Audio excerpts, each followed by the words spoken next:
নমস্কার বন্ধুরা আজকে তোমাদের সাথে রেসিপি শেয়ার করব লস্যই আলু দিয়ে মকা মাছ দিয়ে একটা চচ্চড়ি। তো বন্ধুরা এখানে নিয়েছি মকা মাছ 200 গ্রাম, লস্যই আর আলু চিকন চিকন করে কেটে রেখেছি, টমেটো কুচি, কাঁচা লঙ্কা, পেঁয়াজ কুচি, ধনিয়া পাতা আর আদা বাটা। তাহলে বন্ধুরা চলো কীভাবে তৈরি করলাম একবার দেখে আসি। ধন্যবাদ সবাইকে। বন্ধুরা প্রথম মাছেতে হলুদ নুন দিয়ে মেখে নিলাম। বন্ধুরা কড়াতে তেল গরম হয়ে গেছে, এখন মাছ ছেড়ে দেবো তেলেতে।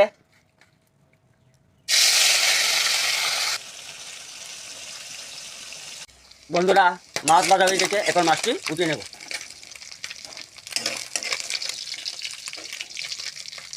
বন্ধুরা এই মাছের তেলেতে প্রথমে দিয়ে দেবো পেঁয়াজ কুচি, লাল লাল করে ভাজিয়ে নেব বন্ধুরা। তারপর দিয়ে দেবো বন্ধুরা আদা বাটা, তারপর দিয়ে দেবো বন্ধুরা কাঁচা লঙ্কা,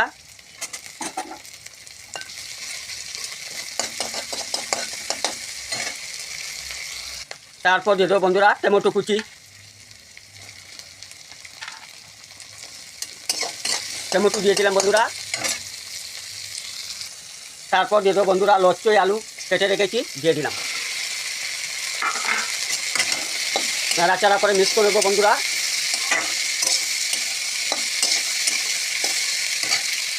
তারপর দিয়ে দেবো বন্ধুরা 2 চামচ হলুদের গুঁড়ো, 2 চামচ লঙ্কার গুঁড়ো,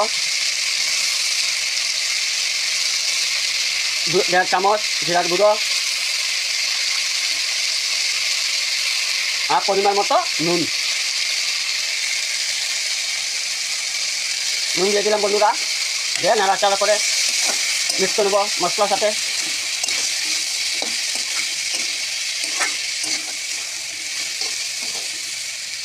পাঁচ মিনিট চাপা দিয়ে রেখে দেবো বন্ধুরা। 5 মিনিট পরে আবার ফিরে আসবো। বন্ধুরা 5 মিনিট হয়ে গেল, এখন ঢাকনা উঠিয়ে দিই। দিয়ে দেবো বন্ধুরা মাছ ছেড়ে দিলাম, নাড়াচাড়া করে মিক্স করবো বন্ধুরা। তারপর বন্ধুরা উপর থেকে ফিশ মশলা ছিটিয়ে দিয়ে দিলাম।